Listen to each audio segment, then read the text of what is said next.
Boss టీ20 world cup ఆడడంపై బంగ్లాదేశ్ నయా డ్రామా మొదలుపెట్టింది.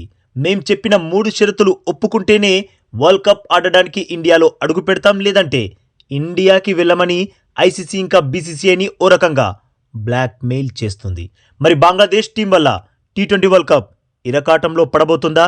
బంగ్లాదేశ్ తమ షరతులతో ఐసీసీకే ధమ్కీ ఇస్తుందా? బంగ్లాదేశ్ షరతులకు ఐసీసీ తల వంచుతుందా, లేదంటే బంగ్లాదేశ్ టీంనే టీ20 వరల్డ్ కప్ నుండి ఐసీసీ పక్కన పెట్టేస్తుందా? ఎందుకంటే బాస్, ముస్తఫిజుర్ రెహమాన్ని ఐపీఎల్ నుండి తొలగించడంతో మొదలైన రచ్చ రోజు రోజుకి పెరిగి ఎంత దారుణంగా మారుతున్నాయి అంటే ఏకంగా వరల్డ్ కప్ ప్రతిష్టనే దెబ్బతీసేంత. బంగ్లా బోర్డ్ ఐసీసీకి లెటర్ల మీద లెటర్లు మెయిల్ చేస్తుంది. బంగ్లా స్పోర్ట్స్ అడ్వైజర్ ప్రెస్ కాన్ఫరెన్స్లలో చాలా మాట్లాడుతున్నాడు. ఇది బంగ్లాదేశ్ గౌరవ మర్యాదలకు సంబంధించింది అంటున్నాడు. ఐసీసీ ఓవైపు ఇండియాలో ఆడడానికి మీరు ఎలాంటి భయాలు పెట్టుకోకండి, అక్కడ ఆల్ ఈజ్ వెల్ అంటున్నా బంగ్లాదేశ్ వినదే.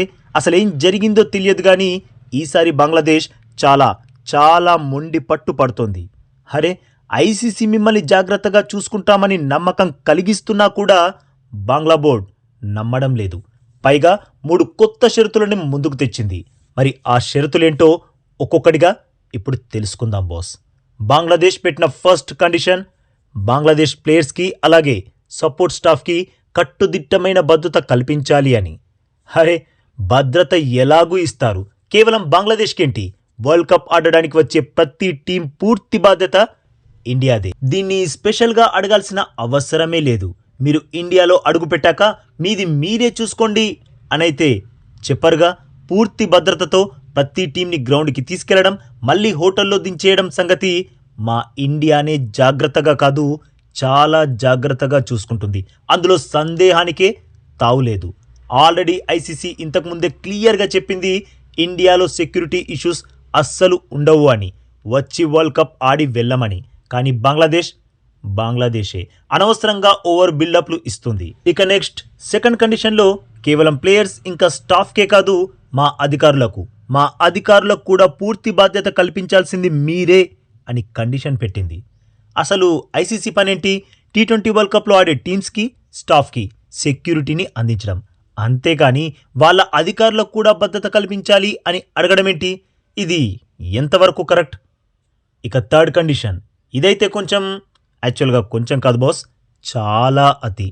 ఐసీసీ అంట బంగ్లాదేశ్ ప్లేయర్స్, స్టాఫ్ ఇంకా అధికారుల పూర్తి బాధ్యత తమదేనని, వారికి ఇండియాలో ఎటువంటి అపాయం జరగదని నోటి మాట ద్వారా కాదు, లిఖితపూర్వకంగా వారికి అందజేయాలంట.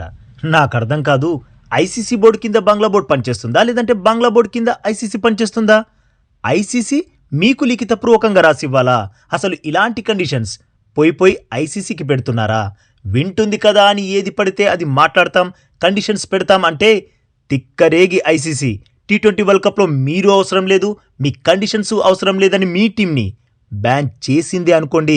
అసలు మీ పరిస్థితి ఏంటి? మళ్ళీ కోలుకోగలరా? కోలుకొని నిలబడగలరా?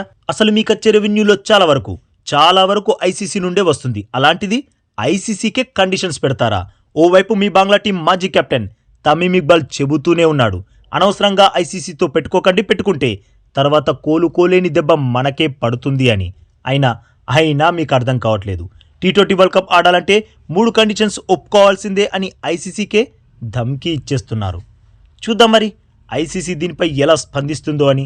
మరి బాస్, మీరే ఐసీసీ చైర్మన్ అయితే ఈ ఇష్యూపై మీరెలాంటి నిర్ణయాన్ని తీసుకుంటారు? కామెంట్ చేయండి బాస్. అలాగే ఈ లేటెస్ట్ అప్డేట్కి ఒక్క లైక్ కొట్టి మన ఛానల్ని ప్లీజ్ సబ్స్క్రైబ్ చేసేసుకోవచ్చుగా బాస్. ఇక ఈ వీడియో చూసినందుకైతే మీ అందరికీ దిల్ సే థ్యాంక్ యూ బాస్.